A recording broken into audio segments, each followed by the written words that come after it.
Bonjour à tous, bienvenue sur ma chaîne YouTube. Je suis très content de vous retrouver aujourd'hui pour une grosse vidéo achat. Voilà, ça va être la grosse vidéo achat du mois de décembre. Il y aura un peu tout dans cette vidéo. Il y aura surtout mes retours de bourse aux jouets et de brocante. Donc ça va être les derniers de l'année. Il y aura aussi un bel unboxing colis du Japon que je viens de recevoir là il n'y a pas longtemps. Et il y aura surtout mes plus gros achats que j'ai fait au Japon, que j'ai pas eu le temps de vous présenter. Parce que tout simplement j'ai fait les achats en dernier. Il me restait un petit peu d'argent, donc je me suis fait plaisir et j'ai acheté deux grosses pièces pour ma collection. Voilà, voilà.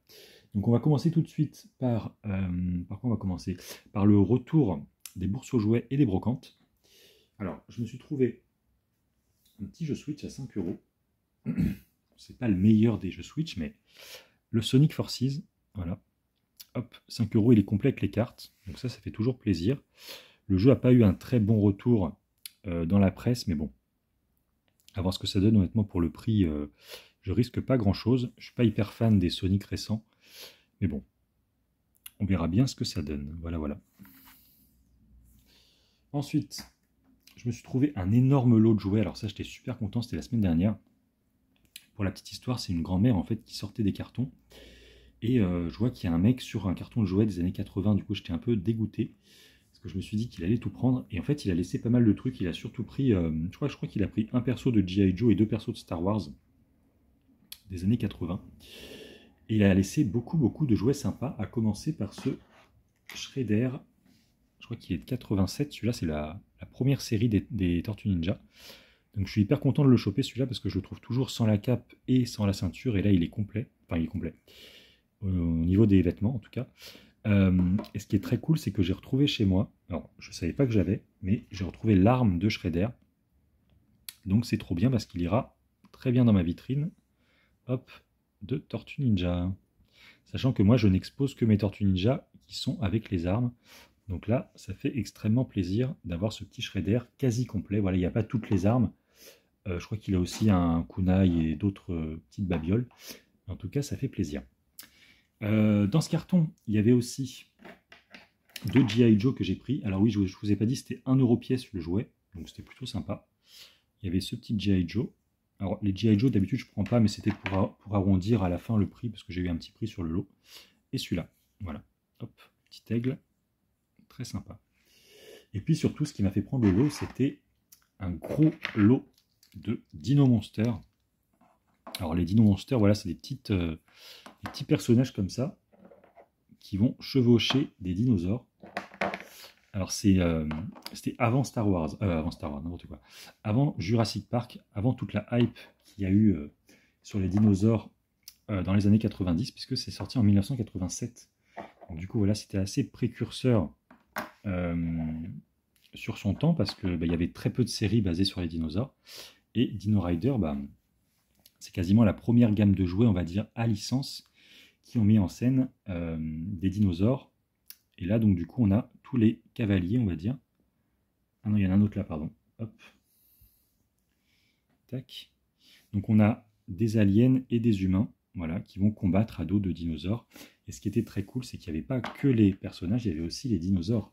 Et ça, j'en trouve jamais, donc je suis hyper content. Tac. Donc, celui-là, il est complet. Donc, ça fait plaisir, avec son arme sur le dos. Tac. On avait aussi celui-ci. Donc là, il manque un petit missile rouge, là, mais bon, c'est pas très grave. Hop.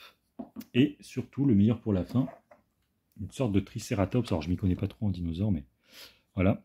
Et celui-là, c'est cool parce qu'il a ses missiles, on va dire. Et il y a aussi de quoi, hop, asseoir un personnage. Voilà. Voilà, c'est vraiment une gamme de jouets que j'aime bien, qui est assez méconnue parce qu'elle n'a pas trop marché. En tout cas, les jouets sont très sympas. Ils sont très minimalistes, très petits. Mais je trouve que voilà, ils ont un charme particulier que j'aime beaucoup. Et donc, j'ai eu ce gros lot. Donc, avec hop, le Shredder, les G.I. Joe et tous ces Dino Monsters pour 10 euros. Honnêtement, j'étais super content parce que c'était une bourse aux jouets de 40 exposants peut-être.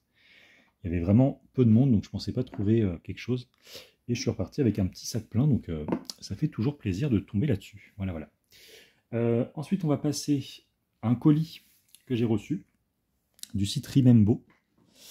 Alors, Remembo, pour ceux qui ne connaissent pas, hop, c'est un site en fait qui nous permet d'acheter sur Yahoo Auction et sur Mercari, qui sont les deux plus gros sites d'achat-revente du Japon.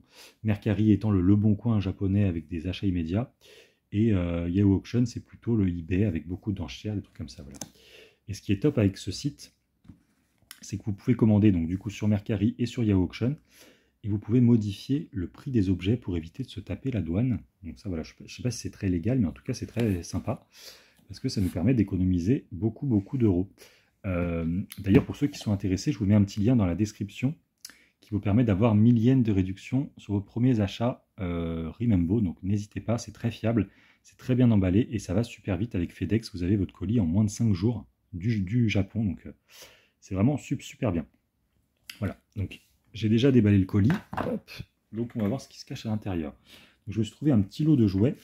Donc il y aura des jouets et des jeux vidéo rétro, on va dire. Un petit lot de Egg Monster. Donc Egg Monster, qu'est-ce que c'est? C'est des petits jouets Bandai sortis à la base dans les années 80. Tac. Et en fait, voilà, ça va être des œufs qui vont se transformer en monstres, en diverses choses, on va dire. Et là, voilà, je me suis trouvé un petit lot de menthes religieuses. Tac, comme ça. Donc il y en a pas mal, hein, vous voyez, il y en a, je crois qu'il y en a une dizaine. Et j'ai payé ça vraiment pas cher, donc ça me permettra de me faire une petite armée de menthes religieuses. Je trouve ça vachement beau, les petits jouets Bandai comme ça. Ils sont super sympas. Et d'ailleurs, j'en ai d'autres dans ma vitrine, je vais vous les montrer. Je ne sais pas si on va bien voir parce que c'est assez sombre. Et voilà, ils sont là. Hop. Voilà, ça me permettra d'agrémenter un peu ma petite collecte de Egg Monster. Donc ça, c'est bien sympa. Tac. Alors, je me suis pris aussi pas mal d'autres choses. Hop. Alors, où est-ce que c'est? Ah oui.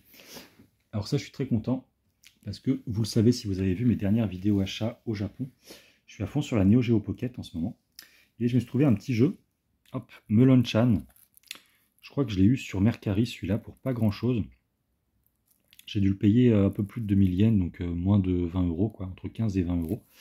Donc c'est sympa parce qu'il est complet. Et au Japon, je l'ai toujours vu un peu plus cher. Donc je me suis dit, allez, pourquoi pas me le prendre. Donc ça, c'est vraiment uniquement pour la collecte, parce que je suis pas sûr que ce soit un jeu jouable, on va dire, si on maîtrise pas à fond le japonais. Mais en tout cas, voilà, je suis très content. La boîte est très jolie. Et puis, ça me permet de continuer un peu ma petite collecte Neo Geo Pocket. Ça fait plaisir. Celui-là, par contre, c'est vraiment un super jeu. Il s'agit de Valis 3 sur Mega Drive. Alors ça, pour info, j'avais déjà le jeu en loose, en cartouche seule. Non, pardon, j'avais déjà la boîte vide. Et je cherchais la cartouche seule. Sauf qu'en France, la cartouche seule de Valis 3, le prix moyen, c'est des 30 euros. Donc 30 euros, c'est beaucoup trop cher.